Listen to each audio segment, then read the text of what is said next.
इस वीडियो में हम बात करेंगे एक बीम के बेंडिंग के बारे में। टेक्निकली कहें तो हम एक बीम के बेंडिंग मोमेंट पे चर्चा करेंगे। तो एक बीम, इस पे अगर हम एक्सटर्नल फोर्स अप्लाई करें या कहें इसके अपने ही वेट के कारण ये मुड़ जाता है, कुछ ऐसा। ये बड़ा प्रैक्टिकल सा एक्सपीरियंस है, हम इस तरह का फेनोमेना हमेशा देखते रहते हैं। तो ये बीम, इस पे एक्सटर्नल फोर्स लगा हो या फिर इसका अपना ही वेट हो, इसके कारण ये बीम मुड़ गया और ये बेंड हुआ और बेंड होके एक सर्कुलर आर्क में कन्वर्ट हो गया। तो ये जो आपको ये बेंट बीम दिख रहा है, ये एक सर्कुलर आर्क है जिसका सेंटर, जिस सर्कल का सेंटर हमने माना ये है O। तो ये रहा इसका सेंटर। इस बीम में एक ऐसा लाइन होगा जो कि ना एलोंगेटेड होगा और ना ही कॉन्ट्रैक्टेड होगा, अर्थात ना ये लंबा होगा ना ही ये कॉन्ट्रैक्टेड होगा। वो लाइन है ये है इसका न्यूट्रल लाइन। इस न्यूट्रल लाइन के ऊपर देखें, ये जो बीम का पार्ट है ये कॉन्ट्रैक्टेड हो रहा है, अर्थात ये कंप्रेस्ड हो रहा है। यहां फोर्स अप्लाई हो रहा है इस डायरेक्शन में और ये कंप्रेस्ड हो रहा है। जबकि इस न्यूट्रल लाइन के नीचे देखें, ये एलोंगेटेड हो रहा है। इस पे जो फोर्स अप्लाई हो रहा है वो बाहर की तरफ अप्लाई हो रहा है और ये लंबा हो रहा है। इस न्यूट्रल लाइन के नीचे चलिए एक लाइन कंसीडर करते हैं, वो रहा ये लाइन, जो कि इस न्यूट्रल लाइन से ऑब्वियस सी बात है लंबा होगा। जबकि बेंट होने से पहले ये दोनों लाइन सेम लेंथ के थे और बेंट होने के बाद ये न्यूट्रल लाइन से लंबा हो गया ये लाइन। अब देखिए, अगर हम इस सेंटर से दो स्ट्रेट लाइन खींचते हैं कुछ इस तरह से, तो ये दो स्ट्रेट लाइंस, ये जो न्यूट्रल लाइन को इंटरसेक्ट करेगा उन दोनों पॉइंट्स को चलिए मान लेते हैं ये है x और ये y। और ये दोनों लाइंस जो इस नीचे वाला लाइन को, इस ब्लू लाइन को इंटरसेक्ट करेगा दो पॉइंट्स में, वो है x डैश और y डैश। तो चलिए उन दोनों पॉइंट्स को हम नीचे के फिगर में भी ड्रॉ कर लेते हैं। तो ये हो गया x और ये है y, उसी तरह से ये हो गया, ये पॉइंट है x डैश और ये पॉइंट है y डैश। ऑब्वियस ही बात है, बेंड होने से पहले एक्स वाई और एक्स डैश वाई डैश इन दोनों का लेंथ सेम था। सो बिफोर बेंडिंग, बेंड होने से पहले एक्स वाई, ये जो लेंथ होगा, ये स्ट्रेट लाइन का लेंथ, ये एक्स डैश वाई डैश के बराबर था। जबकि बेंड होने के बाद X dash Y dash X Y से लंबा हो गया। अब चलिए देखते हैं एक्स वाई और एक्स डैश वाई डैश इन दोनों के लेंथ में कितना डिफरेंस है। हम ये क्यों पता करेंगे? क्योंकि देखें, वो जो डिफरेंस होगा वही होगा X dash Y dash bend होने से पहले और बेंड होने के बाद इनका डिफरेंस। हम इसे कह सकते हैं कि बेंड होने के कारण ये एक्स डैश वाई डैश कितना एलोंगेटेड हो गया, जिससे कि हम स्ट्रेन पता कर सकते हैं। और स्ट्रेन पता करेंगे तो उसके बाद यंग्स मॉड्यूलस से हम लॉन्गिट्यूडिनल स्ट्रेस पता कर सकते हैं, उस स्ट्रेस से हम फोर्स पता कर सकते हैं और उस फोर्स से हम मोमेंट ऑफ फोर्स पता कर सकते हैं, अर्थात अल्टीमेटली हम बेंडिंग मोमेंट पता कर सकते हैं। तो इसीलिए हम ये कंसीडर करेंगे कि एक्स डैश वाई डैश कितना एलोंगेटेड हुआ। उसके लिए चलिए मान लेते हैं ये जो ब्लू लाइन है ये न्यूट्रल लाइन से स्मॉल लेटर x डिस्टेंस दूर है और ये न्यूट्रल लाइन को जो ये दोनों लाइंस क्रॉस कर रहा है x और y पॉइंट में, x से o तक का डिस्टेंस, ये xo, ये है r। तो ये लेंथ हो गया r, xo का लेंथ हो गया r। उसी तरह से yo का भी लेंथ होगा r और ये xy या x डैश y डैश, ये दोनों आर्क सेंटर में, अर्थात इस O पॉइंट में जो एंगल सबटेंड कर रहा है उस एंगल को हमने माना थीटा। तो हम कह सकते हैं एक्स वाई इसका जो लेंथ होगा ये होगा r इंटू थीटा, जबकि यहां थीटा को मेजर किया जाएगा रेडियन में, इसका एंगल रेडियन में होगा, डिग्री में नहीं होगा। हमें पता है एक आर्क का लेंथ होता है, वो आर्क जिस सर्कल का पार्ट है उस सर्कल का रेडियस इनटू वो आर्क उस सर्कल के सेंटर में जितना एंगल सबटेंड कर रहा है वो। उसी तरह से अगर देखें तो x डैश्ड y डैश्ड ये कितना होगा? यहां पर देखें x डैश्ड y डैश्ड जिस सर्कल का पार्ट है उस सर्कल का रेडियस r नहीं होगा, जबकि ये होगा r प्लस x। यहां पर देखें ये जो छोटा सा लेंथ होगा ये होगा x, तो इस r का रेडियस होगा r प्लस x। तो हम कह सकते हैं x डैश्ड y डैश्ड होगा r plus x into theta. तो फिर एलोंगेशन कितना हुआ x डैश्ड y डैश्ड का? So elongation of x dashed y dashed ये होगा, यहां मेरा x डैश्ड y डैश्ड कहने का मतलब है बेंडिंग से पहले x डैश्ड y डैश्ड। सो मैं यहां लिख लेता हूं बिफोर बेंडिंग। ये जो x डैश्ड y डैश्ड की बात कर रहे हैं ये बिफोर बेंडिंग है। बिफोर बेंडिंग, ऑब्वियस सी बात है बेंडिंग के बाद ये लंबा हो जाएगा, जिसके बारे में हम चर्चा कर रहे हैं। सो ये बराबर होगा x dashed y dashed after bending. So x dashed y dashed, यहां x डैश्ड y डैश्ड है आफ्टर बेंडिंग,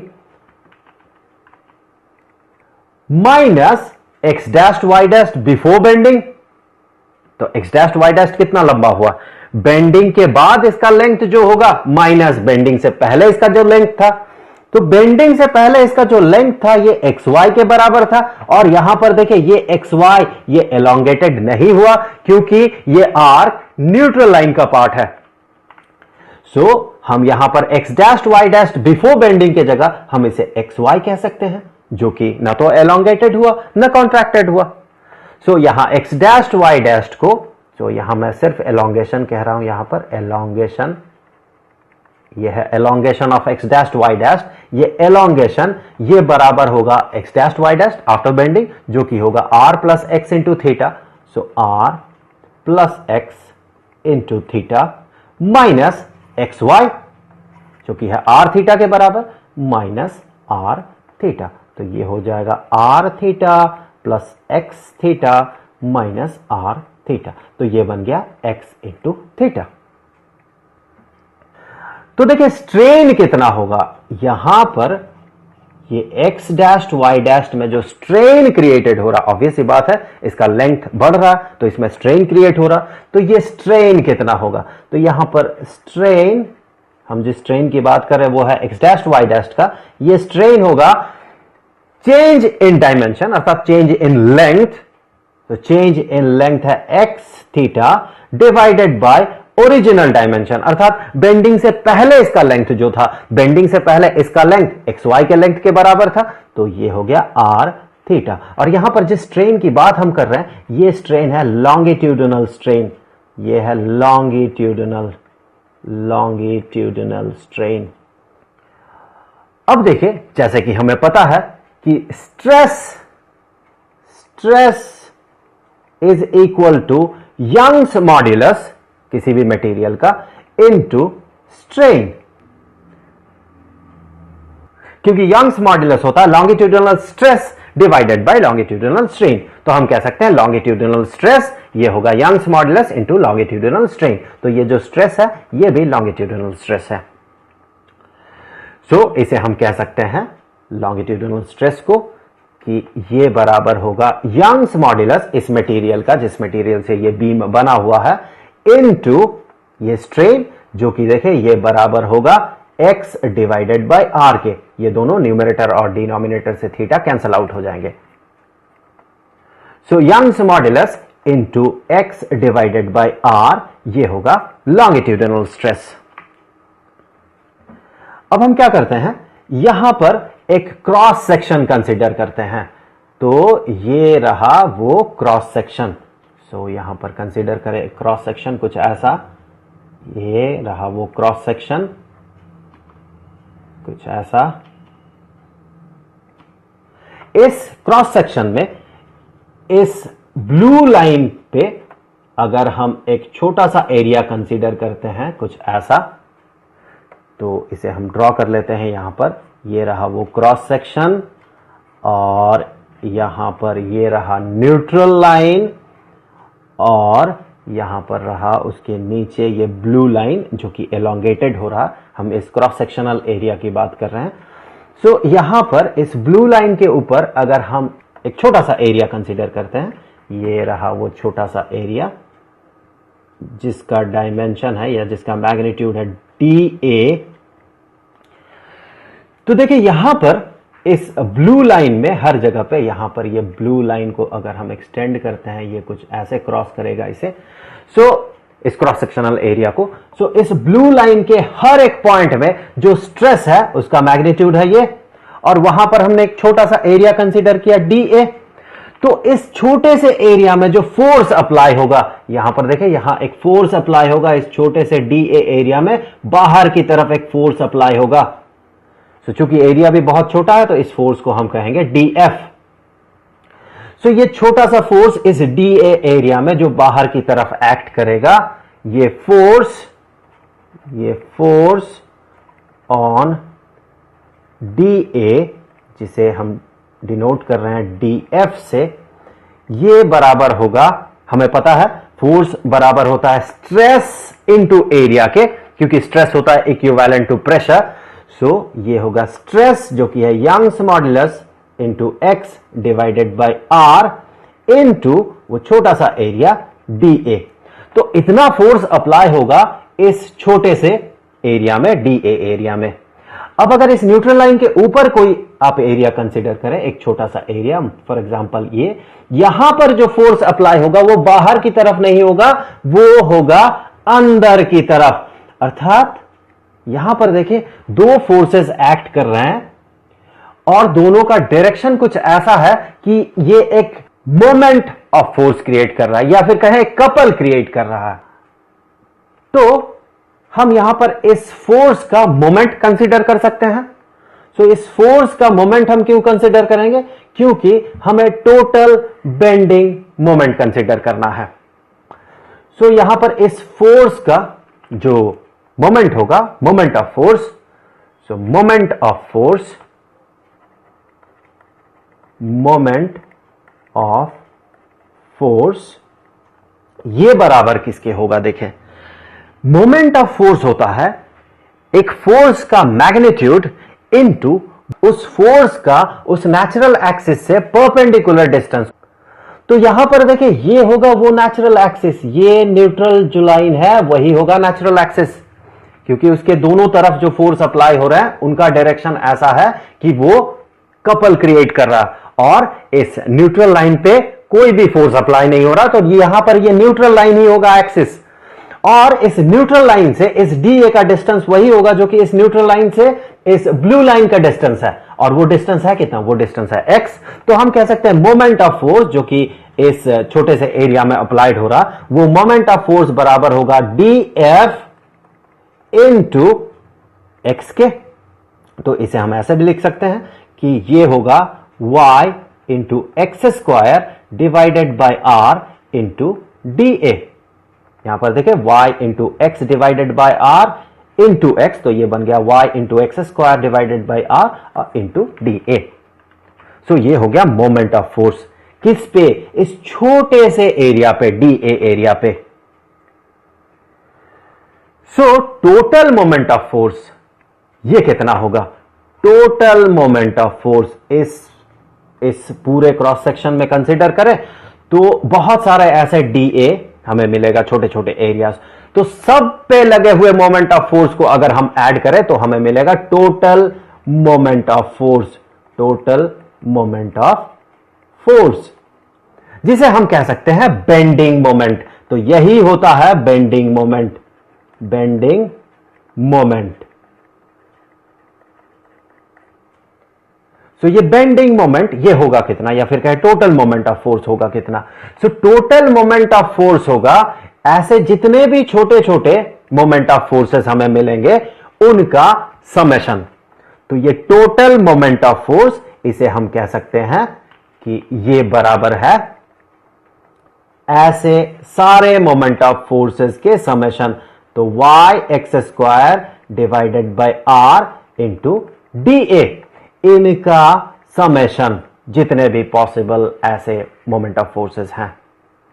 तो यहां पर देखिए y और r ये दोनों कांस्टेंट टर्म्स है, इन्हें मैं समेशन के बाहर ले जाता हूं। सो ये रहा y divided by r into summation of x square D A. आपको पता होना चाहिए कि एक्स स्क्वायर डी ए के समेशन को हम कह सकते हैं ए अर्थात total area into radius of gyration का स्क्वायर। तो यहां यह बन जाएगा y divided by r into इसे हम कह सकते हैं टोटल एरिया अर्थात ये एरिया इंटू इसका रेडियस ऑफ जाइरेशन का स्क्वायर। तो यहां k क्या है, यहां पर k है रेडियस ऑफ जाइरेशन, रेडियस ऑफ जाइरेशन। और इस a के स्क्वायर्ड को हम कह सकते हैं कि ये बराबर है अर्थात total area into radius of gyration के स्क्वायर, इसे हम कह सकते हैं geometrical moment of inertia of the beam, और इसे हम रिप्रेजेंट करते हैं IG से, और ये है geometrical moment of inertia of the beam. So हम इस टोटल मोमेंट ऑफ फोर्स या फिर बेंडिंग मोमेंट को हम इस तरह से रिप्रेजेंट कर सकते हैं कि ये बराबर होगा y divided by r into geometrical moment of inertia of the beam. So ये हो गया बेंडिंग मोमेंट, ये हो गया bending moment of this beam. तो चलिए इसे आगे एक और टर्म के बारे में चर्चा कर लेते हैं, वो है flexural rigidity of the beam. Flexural rigidity of the beam, यह होता है उस बेंडिंग मोमेंट के बराबर जिस बेंडिंग मोमेंट के कारण इसका जो रेडियस ऑफ कार्वेचर होगा, देखिए इस पे बेंडिंग मोमेंट अगर हम प्रोवाइड करते हैं या एक्सटर्नल फोर्स प्रोवाइड करते हैं तो ये मुड़ जाता है, ये एक कर्व क्रिएट करता है, और जिसका रेडियस होता है ये। तो वो बेंडिंग मोमेंट जिसके कारण इसका रेडियस ऑफ कार्वेचर एक यूनिट के बराबर हो जाए, उस बेंडिंग मोमेंट को हम कहते हैं फ्लेक्सरल रिजिडिटी इस बीम का। सो फ्लेक्सरल रिजिडिटी ये होता है बेंडिंग मोमेंट, जितना की जरूरत होता है bending moment required for unit radius of curvature, unit radius of curvature. तो जैसे कि हमें पता है बेंडिंग मोमेंट इस बीम के लिए ये होगा Young's modulus divided by radius of curvature into geometrical moment of inertia of the beam। तो यहां पर वो बेंडिंग मोमेंट जो कि जरूरत होगा unit radius of curvature create करने के लिए, अर्थात ये जो रेडियस ऑफ कर्वेचर क्रिएट होगा या जो कर्व क्रिएट होगा उसका जो रेडियस होगा वो यूनिट लेंथ का हो, अर्थात एसआई सिस्टम में कहे तो 1 मीटर का हो, तो इसे बनना है 1। तो उस केस में जब ये r का वैल्यू 1 होगा, उस केस में जो बेंडिंग मोमेंट होगा उसी को हम कहेंगे फ्लेक्सरल रिजिडिटी। तो ये फ्लेक्सरल रिजिडिटी होगा, फ्लेक्सरल रिजिडिटी ये बराबर होगा Young's modulus into geometrical moment of inertia of the beam, क्योंकि r का वैल्यू तो 1 है। तो ये हो गया flexural rigidity of the beam.